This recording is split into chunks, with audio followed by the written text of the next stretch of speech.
होती है, चलती है। अरे यार ये तो चलेगा, अरे हमें क्या मेहनत करने की जरूरत है, अरे मामला है अगली पीढ़ी देखेगी, अरे हमको मौका मिला है यार, मौज कर लो, आगे वाला आगे का जाने, हमें क्या करना है, हम अपना समय निकाल दें। अरे नया करने जाओगे कोई बवाल उठ जाए, पता नहीं क्यों देश में स्टेटस को का माहौल बन गया था। ये देश उस परिस्थितियों से भी दशकों तक भी आजादी के बाद समय बिताया है। हमें इस मानसिकता को तोड़ना था। हमारे रिफॉर्म्स की ये प्रतिबद्धता है, वो 4 दिन की वाहवाही के लिए नहीं है। हमारे देश में आजादी तो मिली, लेकिन लोगों को एक प्रकार से माई बाप कल्चर से गुजरना पड़ा। मेरे प्यारे देशवासियों, हम ये न भूलें कि इस देश उस परिस्थितियों से भी दशकों तक भी आजादी के बाद समय बिताया है, जब होती है, चलती है। अरे यार ये तो चलेगा, अरे हमें क्या मेहनत करने की जरूरत है, अरे मामला है अगली पीढ़ी देखेगी, अरे हमको मौका मिला है यार, मौज कर लो, आगे वाला आगे का जाने, हमें क्या करना है, हम अपना समय निकाल दें।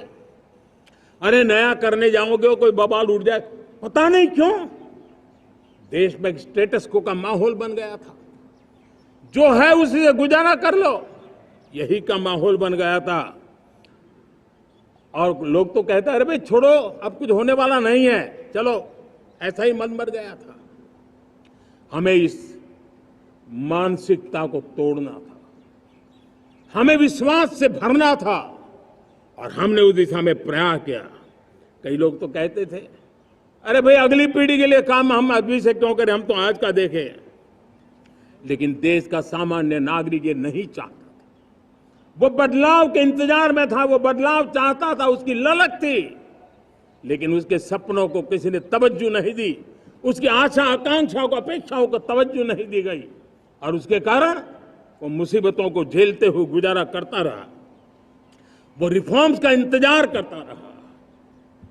हमें जिम्मेदारी दी गई और हमने बड़े रिफॉर्म्स जमीन पर उतारे। गरीब हो, मिडिल क्लास हो, हमारे वंचित लोग हो, हमारी बढ़ती जाती शहरी आबादी हो, हमारे नौजवानों के सपने हो, संकल्प हो, आकांक्षाएं हो, उनके जीवन में बदलाव लाने के लिए रिफॉर्म का मार्ग हमने चुना। और मैं देशवासियों को विश्वास दिलाना चाहता हूं, रिफॉर्म के प्रति हमारी जो प्रतिबद्धता है वो पिंक पेपर के एडिटोरियल के लिए सीमित नहीं है। हमारे रिफॉर्म्स की ये प्रतिबद्धता है, वो 4 दिन की वाहवाही के लिए नहीं है। हमारी रिफॉर्म्स की प्रक्रिया किसी मजबूरी में नहीं है, देश को मजबूती देने के इरादे से है। और इसलिए मैं आज कह सकता हूं, रिफॉर्म का हमारा मार्ग एक प्रकार से ग्रोथ की ब्लूप्रिंट बनी हुई है। ये हमारा रिफॉर्म, ये ग्रोथ, ये बदलाव, ये सिर्फ डिबेट क्लब के लिए, इंटेलेक्चुअल सोसाइटी के लिए, एक्सपर्ट लोगों के लिए सिर्फ चर्चा का विषय नहीं है। साथियों, हमने राजनीतिक मजबूरी के कारण नहीं किया है। हम जो कुछ भी कर रहे हैं वो राजनीति का भागा गुणा करके नहीं सोचते हैं। हमारा एक ही संकल्प होता है, नेशन फर्स्ट, नेशन फर्स्ट, राष्ट्र हित सुप्रीम, ये मेरा भारत महान बने, इसी संकल्प को लेकर के हम कदम उठाते हैं। साथियों, जब रिफॉर्म की बात आती है, एक लंबा परिवेश है। अगर मैं उसकी चर्चा में चला जाऊंगा तो शायद घंटों निकल जाएंगे, लेकिन मैं छोटा सा उदाहरण देना चाहता हूं। बैंकिंग क्षेत्र में जो रिफॉर्म हुआ, आप सोचिए बैंकिंग क्षेत्र का क्या हाल था। न विकास होता था, न विस्तार होता था, न विश्वास बढ़ता था। इतना ही नहीं,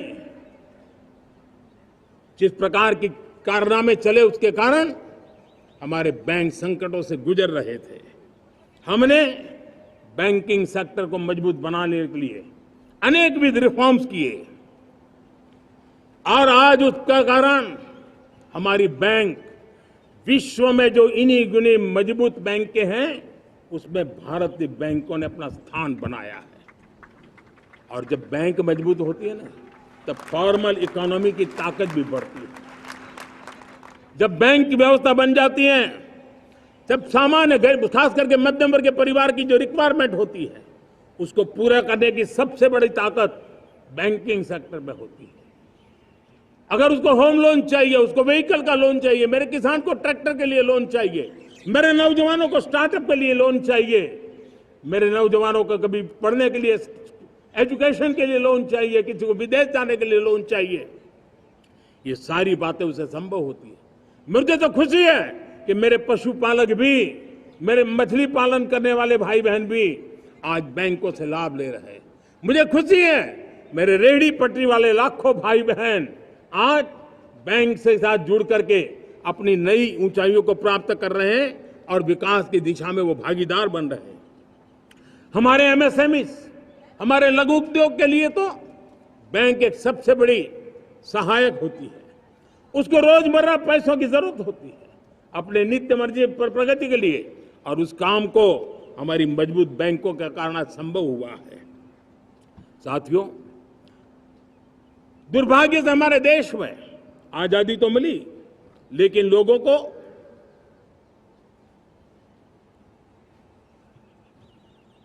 एक प्रकार से माई बाप कल्चर से गुजरना पड़ा। सरकार के पास मांगते रहो, सरकार के पास हाथ फैलाते रहो, किसी की सिफारिश के लिए रास्ते खोजते रहो, वही कल्चर डेवलप हुआ था। आज हमने गवर्नेंस के इस मॉडल को बदला है। आज सरकार खुद लाभार्थी हितार्थी के पास जाती है। आज सरकार खुद उसके घर गैस का चूल्हा पहुंचाती है। आज सरकार खुद उसके घर पानी पहुंचाती है। आज सरकार खुद उसके घर बिजली पहुंचाती है। आज सरकार खुद उसको आर्थिक मदद दे करके विकास के नए आयामों को चर करने के लिए प्रेरित करती है, प्रोत्साहित करती है। आज सरकार खुद नौजवान के स्किल डेवलपमेंट के लिए अनेकविध कदम उठा रही है। साथियों, बड़े रिफॉर्म्स के लिए हमारी सरकार बहुत ही प्रतिबद्ध है और हम इसी के द्वारा देश में प्रगति की राह को चुनना चाहते हैं।